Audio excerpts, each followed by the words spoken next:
قرآن یاد رکھیے انسانوں کے لیے ہدایت کی کتاب ہے، اس میں مخاطب ہی انسان ہے، اللہ نے خطاب ہی انسان کو کیا ہے، اور ہر بات انسان کے لیے کسی آسمان اور زمین کی ہدایت کے لیے نہ آسمان زمین کی بات ہے، اور ہر بات انسان کے لیے کسی آسمان اور زمین کی ہدایت کے لیے نہ آسمان زمین کی بات ہے۔ تو یہ انسانوں میں بلندی اور پستی کردار کے لحاظ سے ہوتا ہے، یہ آسمان زمین کی بات نہیں ہو رہی ہے، بلکہ انسانی کردار کی بات ہو رہی ہے، بلندی اور پستی کی۔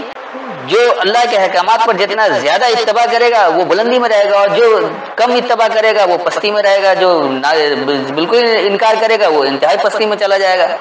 اور اگر وہ ایسا نہیں کر رہا تو بے شک وہ اپنے منہ سے اپنے آپ کو مومن کہے، مسلم کہے، لیکن وہ دنیا بھر میں ذلیل و خوار ہوگا، جیسے آج کے مسلمانوں کا حال ہے۔ السلام علیکم۔ آپ نے سورہ بنی اسرائیل آیت نمبر 99 یعنی 17 کی 99 کے بارے میں پوچھا ہے۔ جو مروجہ ترجمہ اس حوالے سے آپ کا سوال ہے کہ اللہ نے یہ آسمان اور زمین پیدا کیا، اس کے بارے میں کہہ رہا قادر ہے یا انسانوں کے بارے میں کہہ رہا ہے؟ دوسرا یہ کہ اس جیسا ہی پیدا کر دینا، یہ اس جیسا کیا ہے؟ کیا آسمان و زمین جیسا یا انسان جیسا؟ اور پھر آخری بات آپ نے یہ کہا کہ بس ظالموں نے قبول نہیں کیا سوائے انکار کے، انہوں نے انکار کیا ہی نہیں اور باقی سب کچھ کر دیا، انہوں نے ہر بات کا انکار کیا سوائے کفر کے، کفر کیا ہی نہیں۔ تو یہ ایک بڑا تضاد سا آ رہا ہے، اور یہ سارا کچھ صرف اور صرف مروجہ ترجمے کی وجہ سے، ورنہ ایسا کچھ ہے نہیں۔ بہرحال اس وقت میرے پاس حافظ نظر احمد والا ترجمہ ہے، تو میں پہلے اس کا ترجمہ پڑھ دیتا ہوں اور پھر جو اپنی فہم سے بات بنی ہے وہ سمجھا دیتا ہوں۔ تو آئیے 17 کی 99۔ اولم یروا ان اللہ الذی خلق السماوات والارض قادر علی ان یخلق مثلهم وجعل لهم اجلا لا ریب فیہ فابى الظالمون الا کفورا۔ جو ان کا ترجمہ کیا، انہوں نے نہیں دیکھا کہ اللہ جس نے آسمانوں اور زمین کو پیدا کیا ہے اس پر قادر ہے کہ ان جیسے پیدا کرے، اور اس نے ان کے لیے مقرر کیا ایک وقت، اس میں کوئی شک نہیں، ظالموں نے ناشکری کے سوا قبول نہ کیا۔ آئیے دیکھیے یہ ہے کیا۔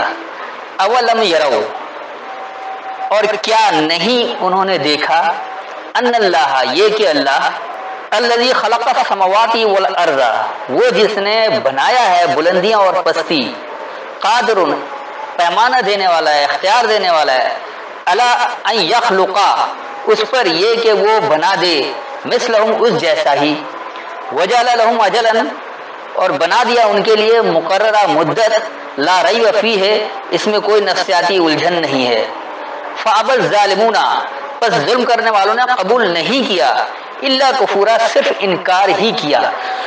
یہاں جو یہ اللہ صرف کے لیے، سوائے کے لیے نہیں ہے، جہاں سوائے آتا ہے اس کے اوپر مد بھی آتا ہے، مد کے بغیر یہ اللہ، یہ اس کا معنی صرف ہوتا ہے، تو یہاں سے بات صحیح سمجھ میں آتی ہے۔ تو یہ ایسا ہے ہی نہیں کہ انہوں نے کفر کے علاوہ باقی کچھ قبول نہیں کیا اور وہ یعنی کہ انکار کر دیا، ناشکری کیا، ایسی کوئی بات نہیں ہے۔ میں اس کا ایک بار رواں ترجمہ کرتا ہوں تاکہ بات آپ کو مزید واضح ہو جائے۔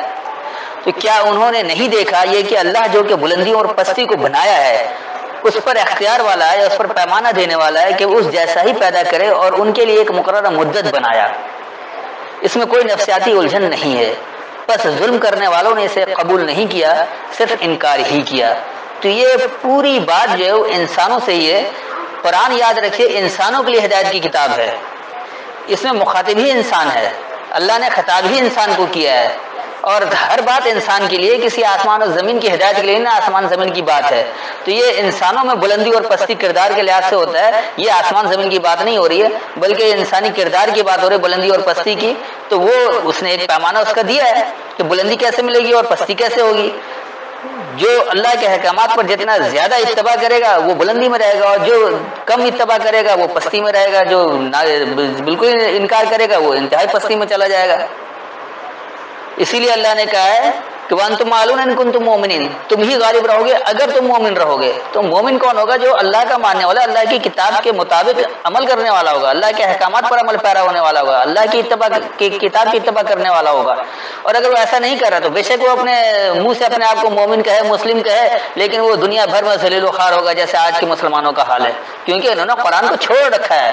اللہ کے کلام کے ساتھ غیر اللہ کے کلام کی ملاوٹ کرتے ہیں، یعنی شرک کرتے ہیں غیر اللہ کے کلام کی، غیر اللہ کے کلام کے شرک کے بغیر اگر یہ قرآن سمجھیں اور اس کے مطابق اتباع کریں تو دنیا میں آج پھر یہ والا مومن جو قرآن کا مومن ہوگا وہی غالب رہے گا اور کوئی غالب ہو نہیں سکتا۔ تو قرآن کے احکامات کی اتباع جو قوم بھی زیادہ کرے گی، چاہے وہ اپنے آپ کو مسلمان کہے یا نہ کہے، غالب وہی ہوگا۔ اگر آج امریکہ غالب ہے تو اس کی وجہ یہ ہے کہ جھوٹ وہ نہیں بولتے ہیں، وہ ملاوٹ اور دھوکے بازی نہیں کرتے ہیں، اللہ کے احکامات کی زیادہ سے زیادہ اتباع کرتے ہیں، لوگوں کو نقصان نہیں پہنچاتے ہیں، کسی کا مال ناحق نہیں کھاتے ہیں، تو زیادہ قریب اتباع ان کی ہے، اس لیے وہ غالب ہے۔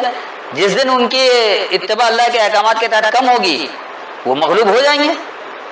لیکن اللہ کے احکامات کی اتباع کرنے والی کوئی قوم سامنے تو آئے، جس کو اللہ مومن کہہ رہا ہے، ایسے مومن جب دنیا میں آئیں گے سامنے تو وہی غالب رہیں گے۔